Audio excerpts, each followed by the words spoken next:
안녕하십니까. 일산 아파트 거래 1등 한성부동산입니다. 이제 양당에서 이제 거대 양당에서 대선 후보가 이제 결정이 되었기 때문에 앞으로 3월 9일까지는 내년 3월 9일까지는 계속 대선 국면이 이어질 것 같습니다. 그럼 이게 부동산 시장하고 어떤 이제 직접적인 연관이 있고 또 이 일산 백마마을, 백송마을, 강촌마을 같은 경우에는 아파트 가격이 뭐 어떻게 등락할 것인지에 대해서 그냥 주관적인 예측이긴 합니다만 한번 살펴보도록 하겠습니다. 누차 말씀드리지만 예측이니까 틀릴 수도 있습니다.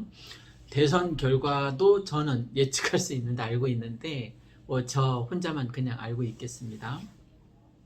자, 이제 계속 반복적으로 3월 9일까지는 대선 국면으로 뉴스마다 이제 대선 얘기가 오가게 될 것입니다. 그러면 선거 국면이기 때문에 다 국민을 대상으로 해서 보다 나은 어떤 삶의 질을 상승시키는, 특히 주거복지 면에 있어서 서로 앞다투어서 이제 공약을 막 발표하게 될 것입니다. 모 후보 같은 경우에는 뭐 250만 가구를 짓겠다. 모 후보 같은 경우에는 뭐 재건축 전면 해제해서 공급을 보다 좀 수월하게 하겠다. 여러 가지 이제 공약들이 막 이제 집중적으로 발표가 될 것입니다. 그러면 일반 유권자들의 입장에서는 당연히 이제 부동산에 관심을 갖게 되고 그게 실질적으로 영향을 미치겠죠. 요즘 뉴스에서 보면 아파트 가격이 폭락했네, 뭐 이제 떨어지기 시작했네, 뭐 어느 강남 모 지역 같은 경우에는 뭐 2억이 떨어졌네, 3억이 떨어졌네, 이런 뉴스가 정말 많이 나오는데, 여러분 이 아파트 가격이 정말 떨어졌는지 보려면 KB 시세 리본에 들어가 보면 실질적으로 그 시세가 거래된 게 있거든요. 그 거래된 게 실질적으로 떨어지면 왜 이렇게 약간 뭐 붉은색 계통으로 가격 상승이 나타나고 파란색 계통, 제가 입은 이 옷처럼 파란색 계통이 가격 하락 이렇게 표시가 되잖아요. 그죠? 딱 봐도 파란색이 하나도 없는데 왜 언론에서는 다들 떨어지고, 또 특히 폭락론자 유튜브들이 뭐 기를 쓰고 이제 무주택자들이 드디어 아파트를 살 기회가 왔다라고 이제 큰소리 빵빵 치고 아파트 가격 이제 급락할 것이라고 얘기하는데, 그 KB 시세를 좀 들어가 보고 얘기를 했으면 좋겠습니다. 하나도 안 떨어졌어요. 가서 보면 파란색이 있는가 한번 가서 보세요. 이 일산 지역도 파란색 하나도 없습니다. 경기도 전역이 이 단풍 노을 뭐 진하진 않지만 어쨌든 단풍 색깔을 여전히 띠고 있습니다. 지난달도 마찬가지고 이번 달도 마찬가지고 다음 달도 그럴 거고, 이게 언제까지 이어질 거냐면 이제 겨울철 이사 수요하고 또 창릉 3기 신도시 이제 선분양하지 않습니까? 그러면 막 몰려들었다가, 선분양하기 위해서 몰려들었다가 굉장한 경쟁률을 갖게 될 텐데 거기 떨어진 사람들은 어떡하라는 거예요. 떨어진 사람들은 열받겠죠. 그죠? 그 열받은 사람들이 이제 아파트에 홧김에 이제 분노 가득 찬 모습으로 아파트에 관심을 갖게 될 거고, 이제 이 대선 국면이 3월 가서 이제 끝나면 좋은데 이 유동성과 계속 또 코로나 유동성과 맞물려서 계속될 거라는, 이거는 금리 인상과 직접적인 영향이 없어요. 과거 역사에서도 금리가 인상되더라도 호황기에 때는 아파트 가격이 계속 상승했습니다. 그죠? 훨씬 더 많이. 그리고 그 폭락론자들이 얘기하는 것처럼 아파트 가격이 이제 곧 떨어지기 시작했고 이미 많이 폭락했고 이제 아파트 살 기회가 많이 남았다라고, 아파트 이제 줍줍할 기회가 남았다라고 대폭 하락할 거라고 얘기하는데요. 대폭 하락하면 폭락론자 말대로 진짜 그렇게 되면 아무도 못 사요. 두려워서 아무도 못 사게 됩니다.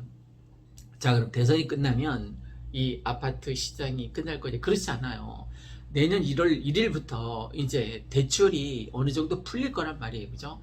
올해는 거의 다 묶어놨지만 그러면 이제 담보대출도 될 거고 또 전세대출도 당연히 될 거고 제1금융권에서 그게 뭐 총량 제한 4%인가 묶여 있긴 하지만 어쨌든 한 내년 8월까지는 계속 쭉 대출이 되지 않을까 싶습니다. 이것도 예측이니까 틀릴 수 있습니다.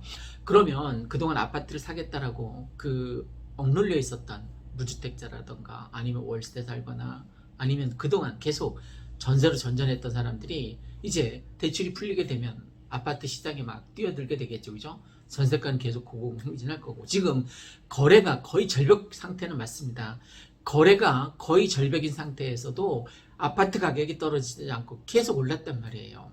지금 하락하는 게 아니에요. 떨어지는 게 아니에요. 그 KB 시세 리본에 들어가 보면 정말 정확하게 알 수 있습니다. 아직도 상승률이 줄어들었을 뿐이에요. 그죠? 막 가파르게 상승하다가 그 상승률이 거래 절벽으로 인해서, 그러니까 거래는 거의 뭐 실종됐지만 가끔 거래되는 그 내용들이 다 신고가를 찍고 있으니까 아파트 가격이 떨어지지 않는 거예요. 그리고 또 이제 지방선거하고 맞물리게 되겠죠. 대선이 끝나자마자 3개월 뒤에. 그리고 또 뭐하고 맞물리냐면 이제 임대차 3법이 이제 곧 8월 말 이때쯤 되면 다시 재계약하지 못하는 사람들이 있을 수 있잖아요. 그죠? 임대차 3법 이제 그 기간이 종료되니까. 그러면 여기 뭐 37평 같은 경우도 3억 5천이었잖아요. 전세가. 지금 뭐 5억 5천, 6억까지 됩니다. 그러니까 새로 재계약하는 사람들은 3억 5천이었었던 그 가격에서 5억 5천을 부르겠죠. 그죠? 2년 동안 2억을 어떻게 장만합니까?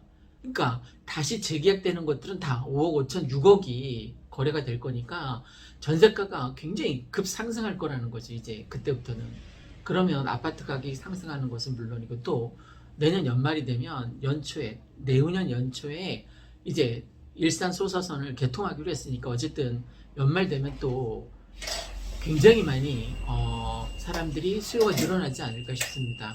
이제 일산 소사선이 내년 연말부터 뭐 빵빠레 올리고, 또 23년 1월까지는 개통하겠다라고 국토교통부에서 약속을 했으니까 내년 이제 거의 끝나갈 즈음에 그 아마 임대차 3법 계약이 종료되는 그 기간부터 조금씩 영향을 미치지 않을까 싶습니다. 일산 소사선하고 임대차 3법이 종료되는 뭐 9월, 10월 이때 돼서는 또다시 아마도 영향을 미치지 않을까 싶습니다. 참고해서 이제 투자에 좀 더 적극적으로 관심을 두셨으면 좋겠습니다. 이상 일산 아파트 거래 1등 한성 부동산이었습니다. 고맙습니다.